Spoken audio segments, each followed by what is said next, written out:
Hello great people, welcome back to the escapades. So today I'm going to show you how to track your passport after you have applied for your traveling passport. There is a way that you can track it, and you can also bring it nearer to where you are staying. So the first thing you need is a tracking number as shown below.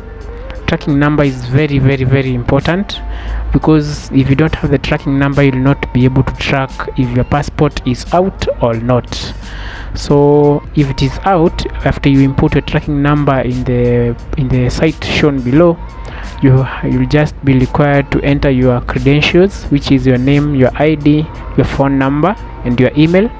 Then you'll have to select the nearest post office near to where you would want to go and pick up your passport, and it is going to show you the default amount. You are going to select when you want to go and pick it up, but mostly it's within 48 hours after you have paid for your passport. That's when it's going to be ready.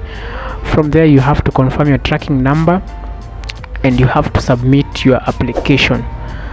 After you submit your application, after you press the submit application down below tab, you will have to go and pay the amount that you have been shown above in the next tab.